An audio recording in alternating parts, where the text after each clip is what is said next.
Hi, everyone. My name is Kirk Bachman, and welcome back to The Ultimate Dish. In today's episode, we're speaking with Josh Sharkey, founder and CEO of Mise, a recipe tool for professional chefs. He's an entrepreneur, a chef, a restaurant operator with over 20 years of experience in the industry at restaurants like Oceana, Tabla, Bouley, and Cafe Gray. Join us today as we chat with Josh about working in Michelin star restaurants, opening his own restaurant in the fast casual space, and creating a first of its kind culinary operating system. And there he is. Good morning, Josh. How are you? Good morning. I'm doing great. Can I call you chef? I'm just used to You that. can call me whatever you want to. Josh, Okay. Sharkey, yeah. You respond to anything, right? Yeah. I've got to ask, I already know, but the audience will be fascinated. The brick wall behind you, it is not virtual, it is real, right? It is very real. My house was built in the 30s, so one section of the whole house is this really old stone. My whole neighborhood, we sort of live in the forest, and yeah, it's all sort of stone. I just love that. The very real background. Craftsmanship, right? Everybody asks me about this. Obviously now 2 years on Zoom, and literally every call I have, they're like, "Is that a real background?" I'm just gonna put a sign that just says this is real. Yeah. Or start selling it as a virtual background, right? Yeah. There you go. I'll just take a small percentage of that. Yeah. Done. I am so excited today. This is really going to be a cool conversation. There's so much, right? And, first and foremost, I'd be remiss if I didn't ask how your weekend was. We just came off of an exciting Memorial Day weekend where I believe for the first time in a couple of years, post-pandemic, if you want to call it that, people got out and about. Yeah. Right? It was, I thank you. I had a great weekend. I was actually a solo dad this weekend. My wife went away with some of her friends, well-deserved time away for sort of like a post Mother's Day gift. So I had the two kids by myself for most of the weekend, and then I brought a new pool party on Monday. So, that is awesome. You just captured the spousal population out there, right? That was really sweet of you to do, right? Let your wife take off for the weekend. Yeah, well, she deserved it, and she needed the time. So I'm sure. So, gosh, let's get started. So much. I want to catch people up real quickly. There's some names that I'm a little enamored by, and I want to hear some stories. But you're a culinary school grad. You're a chef who's worked for some big names. You're an entrepreneur. Most importantly, in this tech space. And why I love that is because people are thinking about that, right? Even here at Escoffier, in many ways, we think of ourselves as a tech company that is delivering education, not necessarily the other way around. But before we get into that, you're in New York City now. Is that where you grew up? No, actually, I grew up in Virginia. Okay. For the first 17 years, and then I went to Rhode Island to culinary school, and then went overseas to work in some Michelin star spots, and went through Europe, and then I came to New York. Did you do culinary training in Europe as well?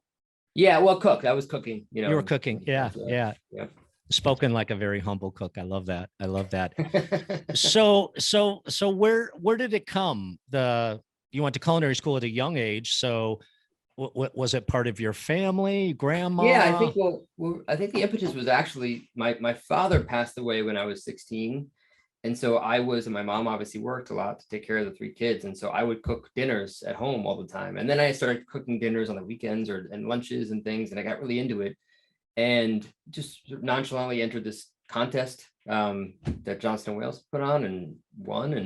And I was supposed to go to school for wrestling. I had a couple like full scholarships to wrestle in college. And then it turns out Johnson & Wales had actually a really incredible wrestling team. They have like the number one, team in the country now, I think, for Division II. So cooks can wrestle. I like it.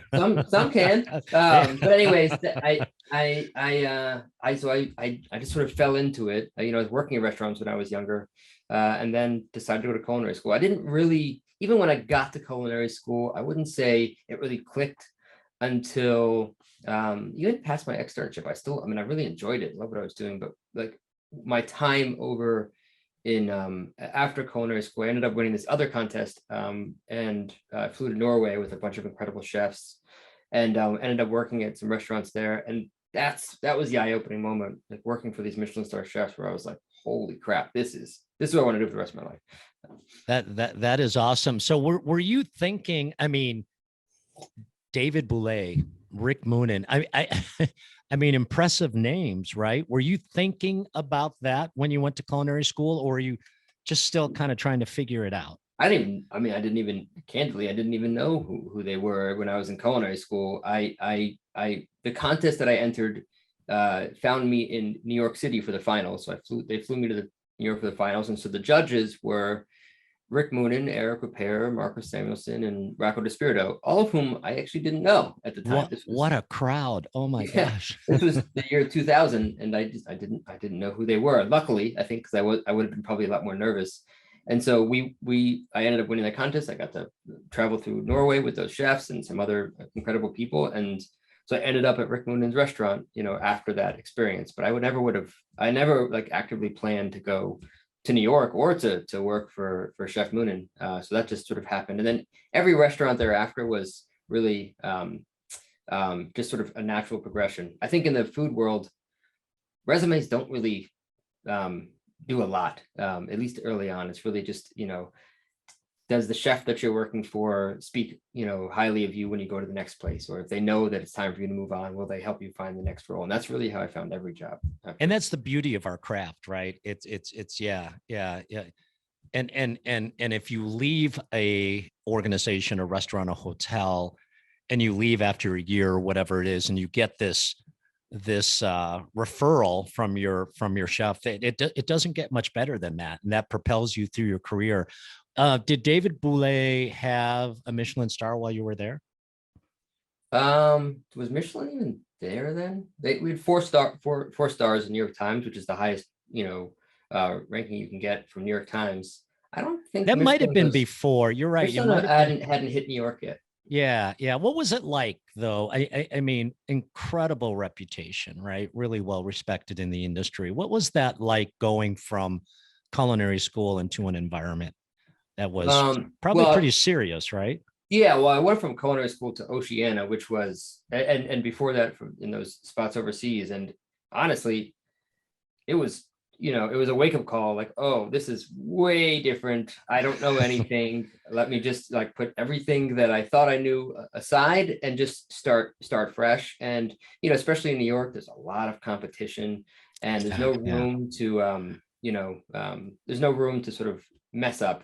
And if you do, the person next to you wants that station just as much as you do, and they'll take it. So it was definitely tough. I would say at Bouley, it was an incredible crew when I was there. Christina Tosi from Milk Bar was in pastry, and Alex Grunert, with Olmsted, and Evan Rich, who's now has Rich Table at a bunch of restaurants in San Francisco, and a bunch of incredible chefs. PJ Calapo was there, and so this very talented group of chefs, and kind of everyone was sort of it was almost like every chef for themselves, which is not a good thing. A lot of learnings for me there, like things that needed to sort of improve operationally for a restaurant, but it definitely was a great sort of learning experience have thrive in that type of world.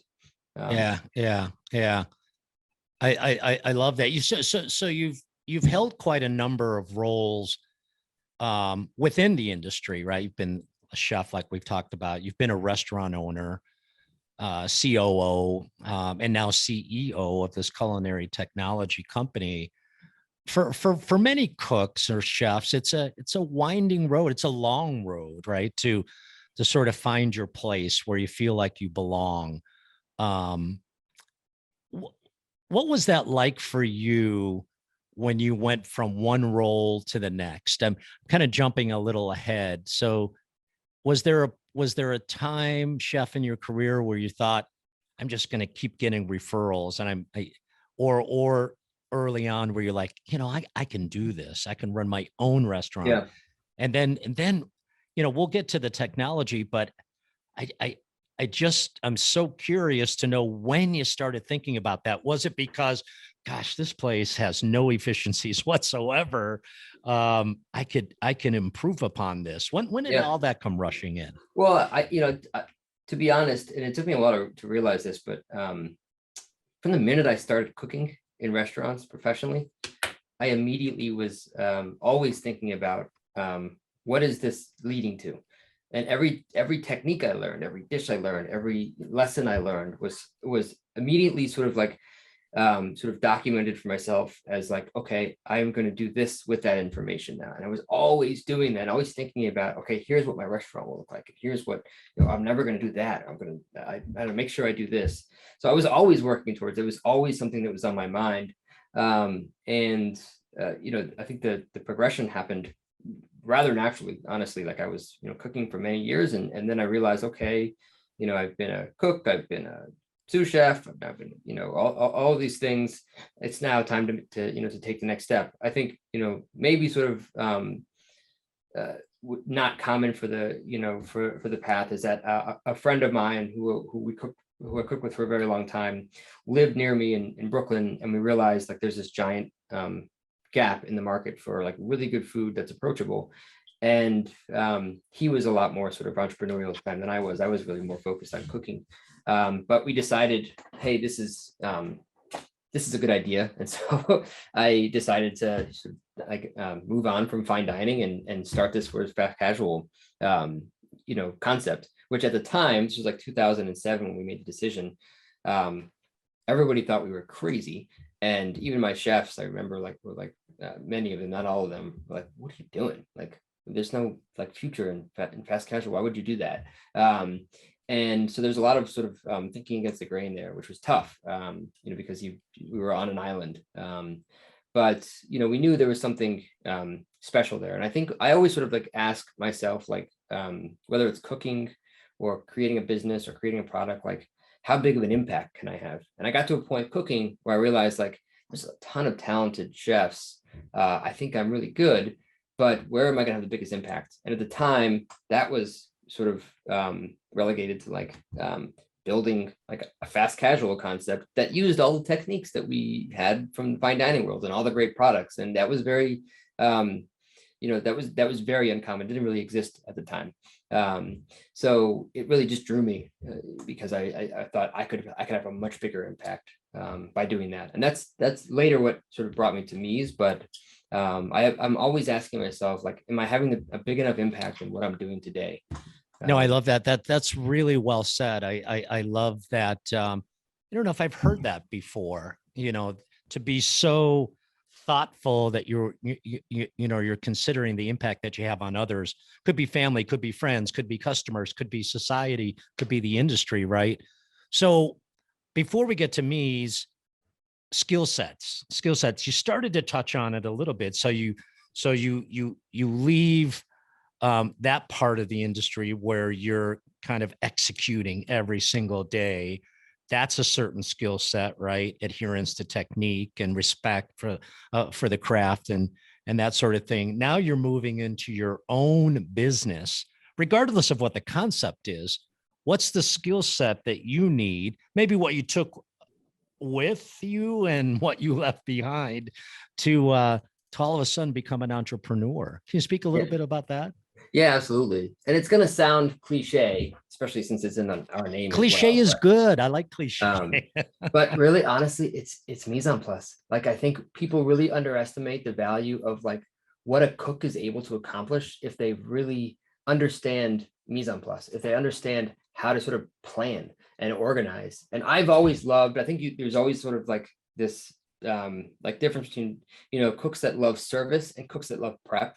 And I love prep because I know, okay, I got these million things I have to do, and I'm going to plan when I'm going to do them and what oven space I have and when I'm going to do this and how do I make sure that this is going to be fresh at this time, and all these things that it required a lot of planning and organization.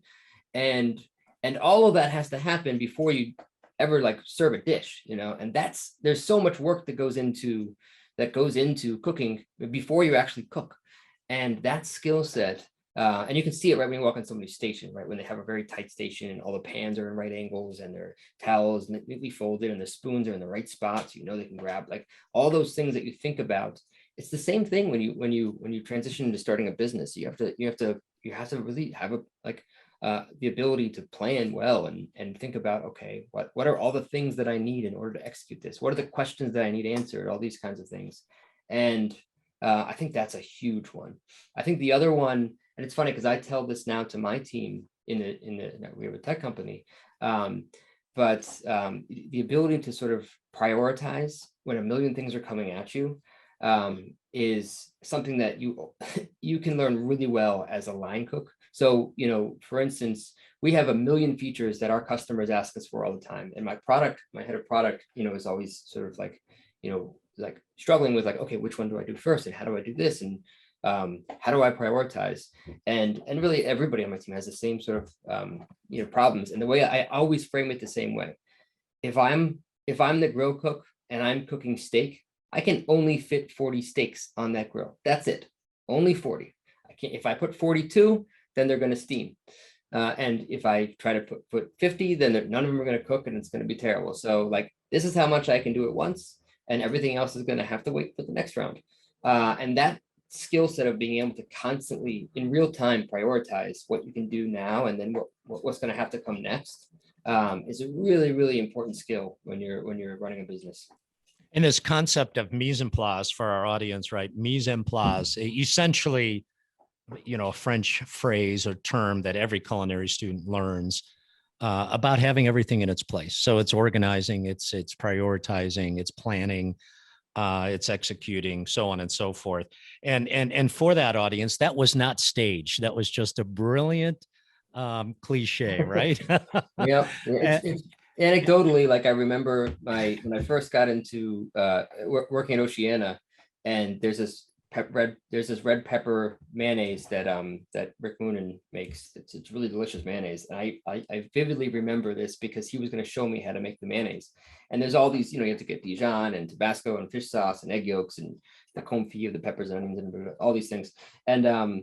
And he was coming in to show me, which it doesn't usually do. A sous chef will do that. And came in and I had the recipe and he's like, okay, where is everything? And I was like, oh, I thought we were going to make it together. He's like, this isn't school, kid. Like, get everything together. Like, I'm not, and so I also realized that like mise en place there's a level of respect there, like, hey, if you want to learn, if you want your teacher to teach you, go the extra mile and get everything, make it really easy. And I took that with me, as well. That's a great like moment in time, right? That specific occurrence, has that come back to you as you mentor? My gosh. Where's your mise en place? Where's all your the mise en time. place? It's when someone, a new employee, wants to learn how to use a new tool or a new system.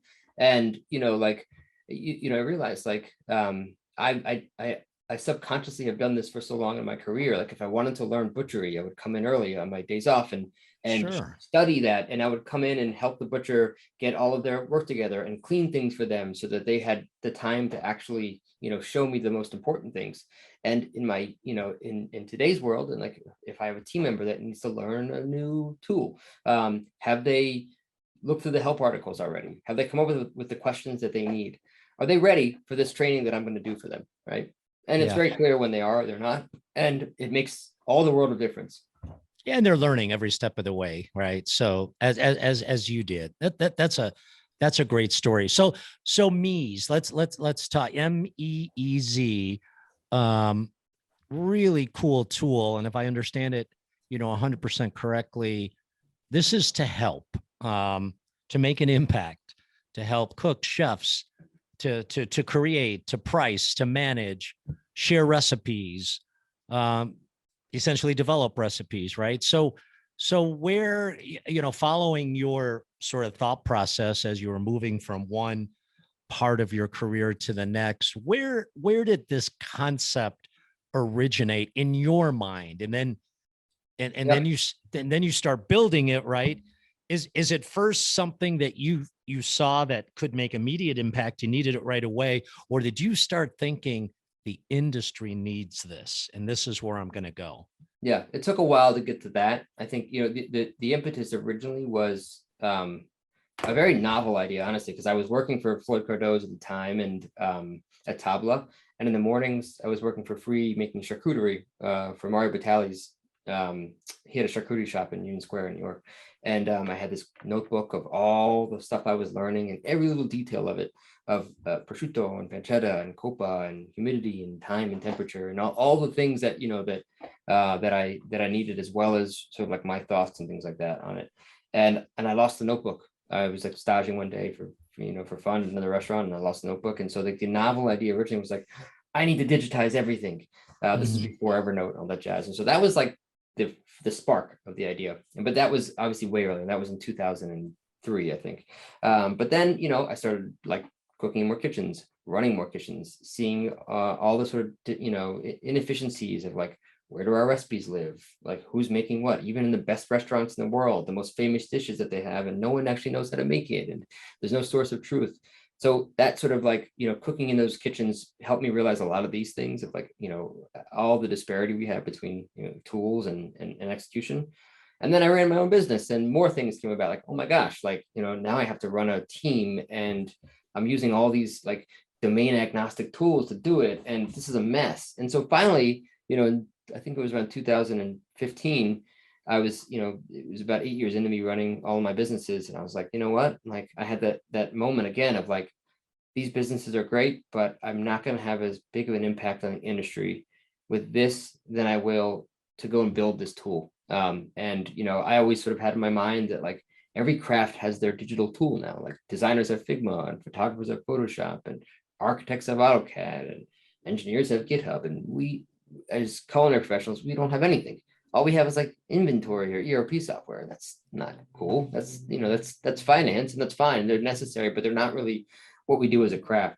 And so that is what Mise is intended to be. And so I decided to sort of divest from the restaurants and, go sort of full force into sort of building this tool for the industry. The story so resonates with me when I think about, a collection of recipes.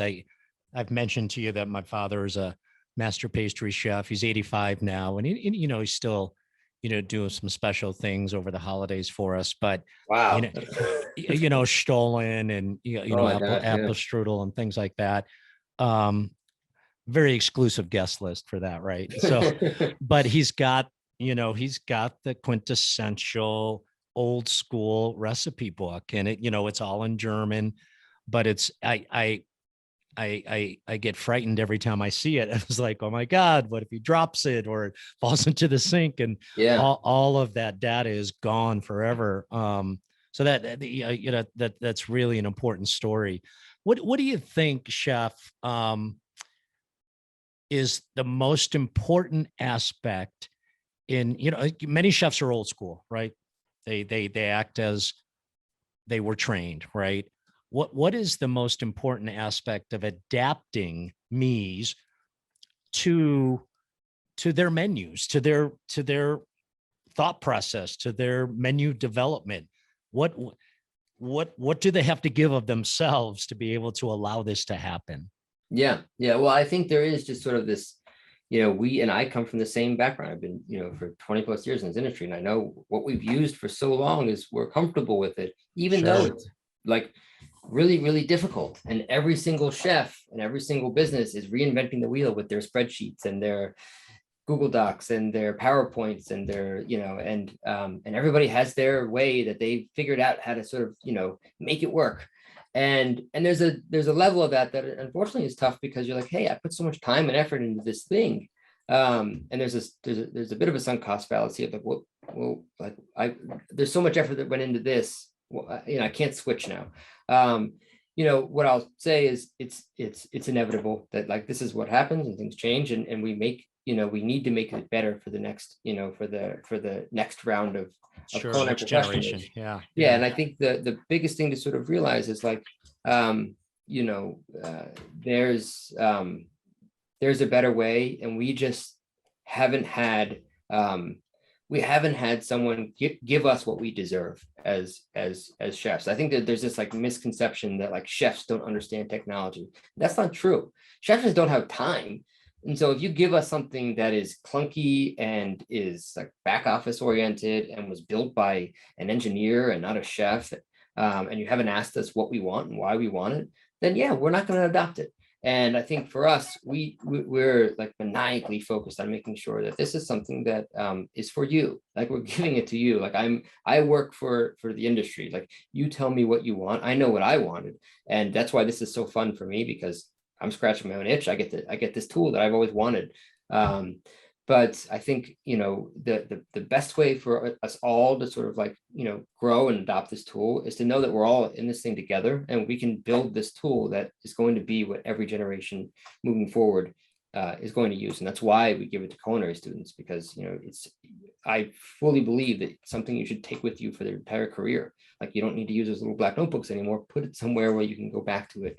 And then in 20 years, you're going to see all of these things that you've done over the last, over, a couple of decades of work. So It's a great question, or a great response to the question. I have a very good friend, entrepreneur. He said it in a similar way. The best way to produce something that your customers are going to use is just to ask them what they want.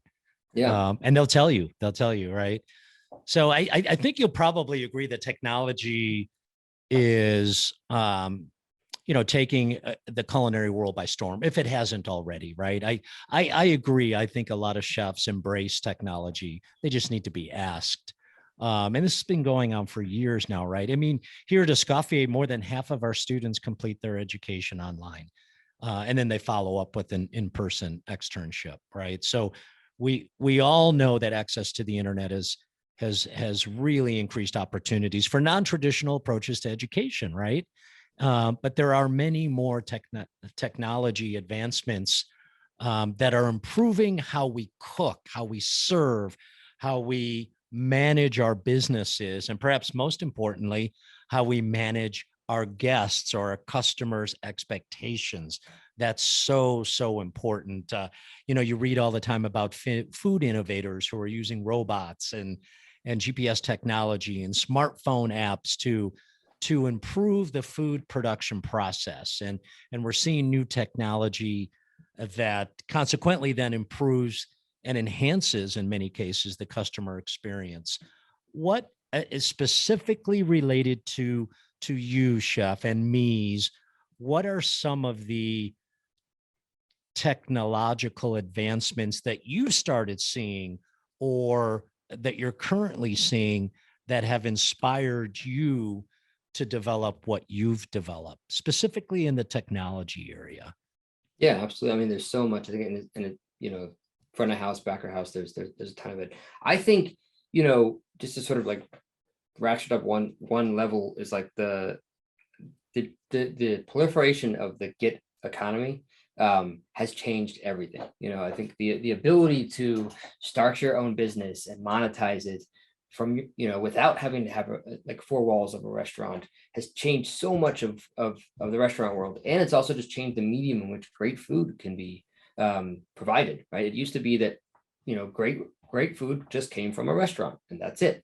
And now you can get it in a meal kit company or a delivery company or a ghost kitchen, or you can get it in hospitals, and you can get it in, Sure. your apartment building. And or you could just have like a private chef that used to only be sort of available to, to the wealthy, and and now others can, have availability to that. And there's a lot of technology around that I find really interesting to help it make it easier for people to, to do that. I think if we're getting sort of like, more technical, there's so much advancement now in terms of how to execute with precision that we didn't have, when I was younger. I mean, obviously, like sous vide is somewhat new in terms of the industry, but the ability to cook precisely, and thermometers to like tell you when you're about to hit temp and account for carryover cooking and things like that, and the amount of IoT technology that's been introduced is really cool. And I think we're only at the beginning of it, and we're really excited at Meez to start to introduce a lot of that, into your recipe, so that you can be interacting with your smart oven or with your thermometers, with your scales and things like that. So lots of really cool stuff there. And of course, just in general, I would say technology has just amplified a lot of what we're able to do, and given us more time to focus on what's important, because people just want convenience, and that's what technology seems to be driving forward the most, is making things easier and faster. And they want information, they want it fast, they want knowledge. It used to be that knowledge was kept in the kitchen, right? In the classroom. That's where Yeah. knowledge was kept, right? And now it's everywhere. I'm really curious about you specifically. Were you fascinated by technology just on your own, or you were a gamer, or uh, No, I honestly, like, I'm very systems driven. And so I would build these okay, very complex sort of macros in Excel and things like that to solve the problems that we had in the kitchens, and everything from recipes to menu engineering and things like that. So I was really systems driven, and I do like technology. I always, I'm always sort of looking for what's the new sort of app that'll make me work faster, and make me sort of help me do things better. But in general, to be honest with you, I think of Mise as a hospitality company. Right now, we're deploying technology to solve a problem, but we also deploy a lot of service. Like, I think people really sort of, there's a lot of comments about our customer service, because we know that it's not just going to be something that we can hand off. And I'm really interested in in a very domain focused approach to technology, meaning, like, a lot of the technology, in the world is sort of like is built by someone who may not necessarily be the end user, and because of that, there's a lot of gaps, right? And I'm really excited about, like, how deep can we go as an industry with building, with building solutions. Those solutions might be technology, they might be integrations, they might be even simpler, like solves. But how can we like use all the information and data that we have to keep building better and better ways to do things. Mise itself, there's a lot of really proprietary technology in Mise in terms of how to import your recipes and like kind of recipe data associated with that, and OCR technology and things like that. And then all the sort of magical things that you can do in Mise that you can't do anywhere else in terms of scaling and sharing and converting and things like that. But at its heart, really, it's far more of like a hospitality driven approach than a tech driven approach. That's not a great answer to your question, but no, and and we'll run out of time because it started to develop other questions that I have. I'm really interested, and again, I don't want you to give away any of your secrets. We'll give you an opportunity. Where do people find Mise? you can go to getmeez.com. Okay. GETMEEZ. Or Perfect. on Instagram, same thing, and get Perfect. That's the plug I promised you right there, right? So I'm really curious, again, without giving away secrets. So two-part question: what's next for you? Because you seem ambitious and you seem restless, and you're looking, I'm sure, even beyond me. So I'd love to get inside the mind of Josh and see what's next, and then kind of a similar sort of parallel question: what's next for the industry in your mind? Yeah, well, I'd say what's next for me is I tend to not think that much farther ahead. When I get into something, I get really, really maniacally focused on it. And so that said, I know myself to know that, like, the minute that I pick my head up, I'm going to be, thinking about the next thing. And so I try not to pick my head up, actually, other than to sort of like understand what's going on in the world. So right now, like, the future for me is Mise. How can we continue to build like the universal recipe medium? How do we continue to make it easier and easier for people? That's my sort of drive and my mission, for the foreseeable future. So I couldn't really answer like what's next outside of that, because there's so much to do there. I mean, there's so much. We have thousands of feature requests and plans of things that we want to do with the app, that we could be at this for a very long time, and keep building better and better things. So for now, I'm really focused on that. In terms of what's next for the industry, I think that there's sort of a lag between the type of technology that's being introduced into the industry, and the adoption rate of that technology, not having anything to do with the people involved, but the infrastructure, right? So there's a lot of robotics, there's a lot of, automations, things like that.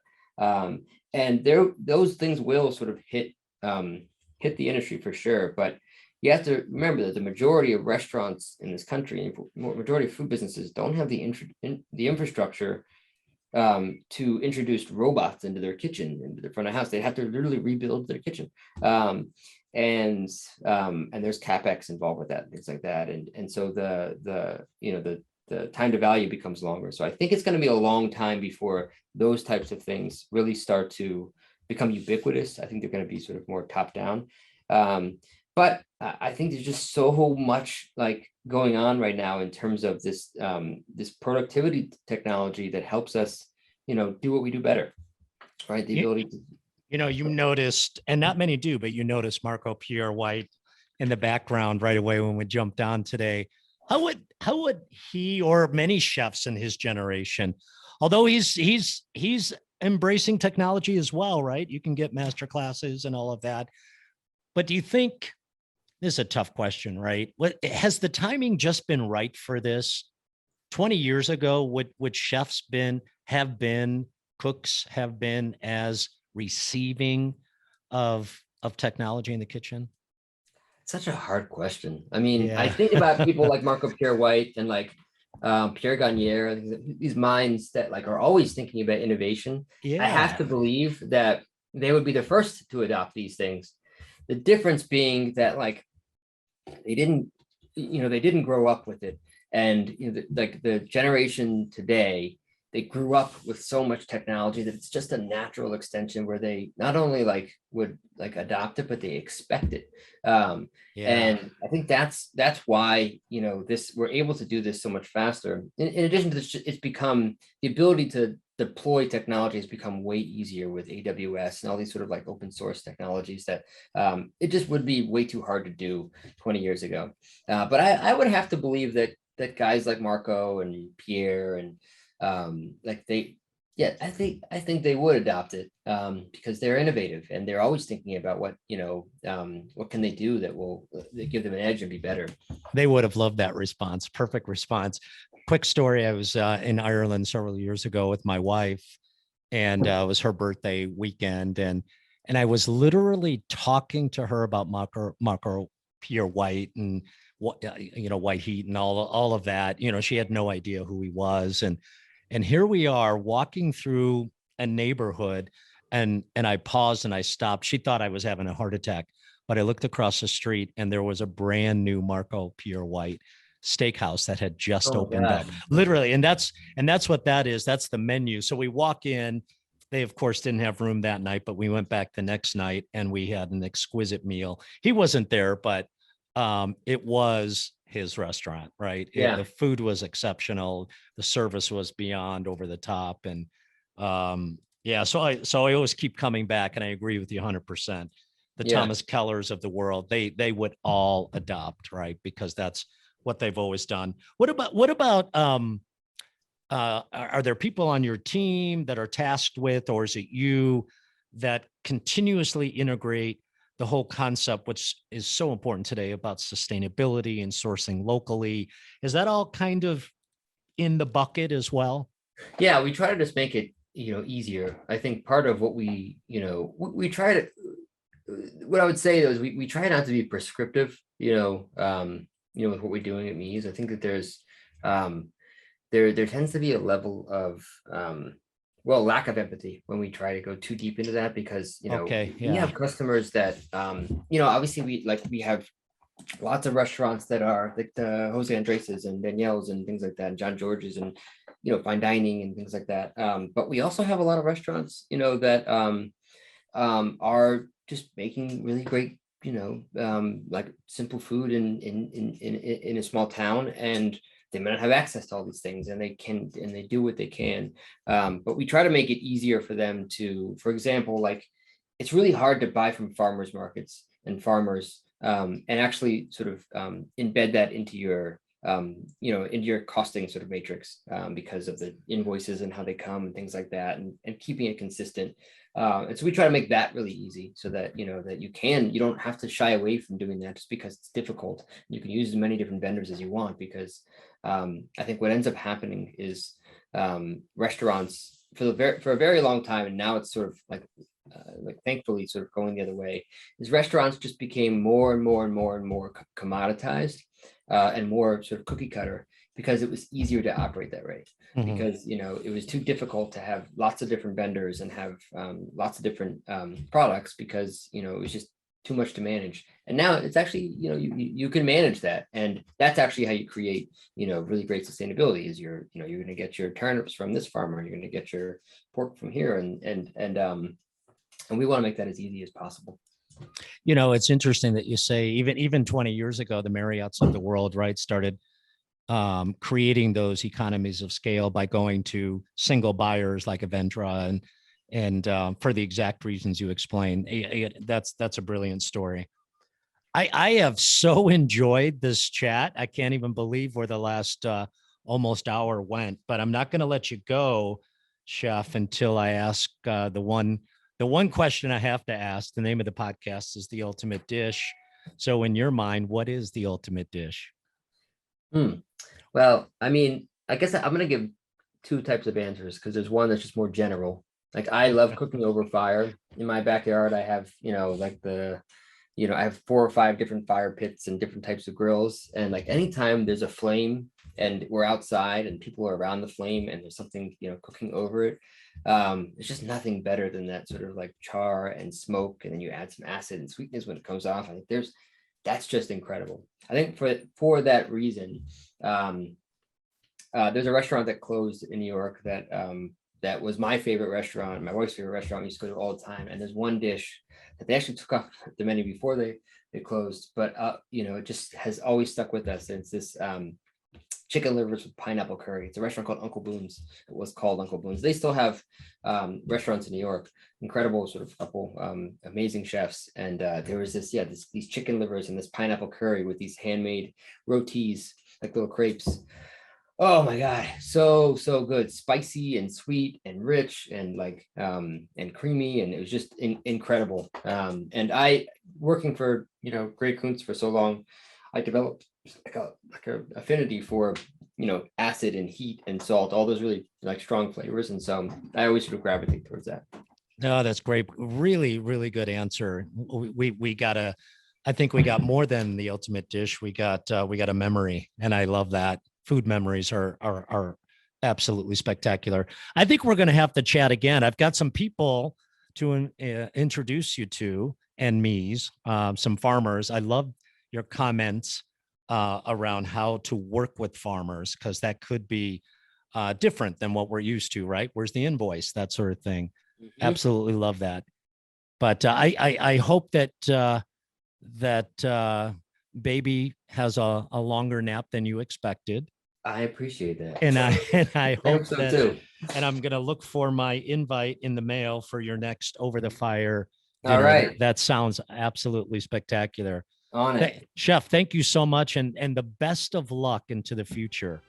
You as well. Really, really great to chat with you. And look forward to connecting again. Thanks again, Chef. Really appreciate it. And thank you for listening to the Ultimate Dish Podcast, brought to you by Auguste Escoffier School of Culinary Arts. Visit escoffier.edu/podcast, where you'll find any materials mentioned during the podcast, including notes, links, and other resources.